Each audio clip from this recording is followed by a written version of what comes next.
Hey there, guys and gals of YouTube. How y'all doing? Looked at the iPhone 6s have come out, but I still didn't get my pigtails, so I got a speaker going. Anyways, trying to lean a little bit closer to the speaker, which I believe is on the bottom of this one.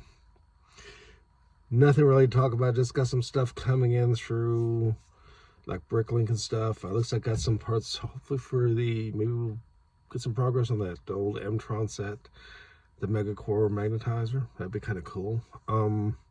Definitely looking at getting some sets in from probably Rock Raiders, which is, like I said before, it's gonna be the turn of the century. It's gonna be the last set. It delves a little bit outside, but it's such a fascinating line. And there's a YouTube channel, RR Slugger, and he was bringing up the whole thing about, is it really a space theme? And I think it absolutely is. But it's like a background space theme. It would be like a much more in-depth of like a M-Tron or something like that, like actually life on a planet or life in the planet under the surface in this case. But it's very, very cool. And what I think is really, I really want to get more hands-on with it is, it's a very modular, and some people kind of made fun of it for that, but the modularness allows it to make it easier to make similar vehicles, similar sets. Of course, you are dealing with the old grays. But the other really cool thing about Rock Raiders is that was our first big fig, I believe. I'm going to call it the first one. I feel it's the very first one with the big one arm. In 1999, I don't know of anything before that would be a big fig. Granted, a few years later, we got started getting a lot of the big figs. That's when the whole era started. And that's the other curious thing about Lego that I really appreciate is the era. It's not just the yellow skin, the yellow heads, the yellow hands, which is a dead ringer for what era you're dealing with, but the build styles, not just the pieces, but the very way the sets were designed. Like through the late 80s, you had the big open wheels.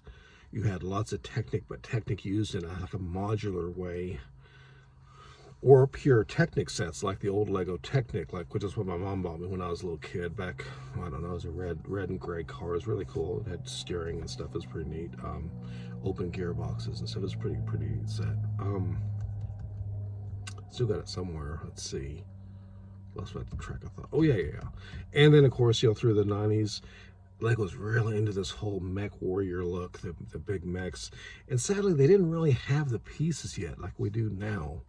But in a way, there's a certain charm, and I will probably drop some opinions about, is it better to have fixed legs with no knees and the rollers? Is it better just to have just the rollers?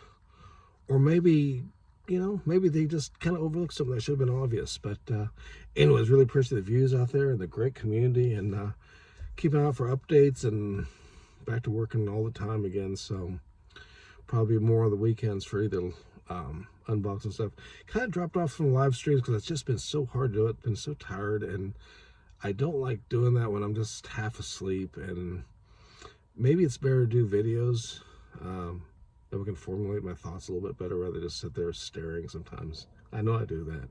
Not to mention the connection for streaming is terrible. Anyways, really appreciate the views out there. Great community. Please give me a comment down below if there's some projects you like or what you think about Rock Raiders.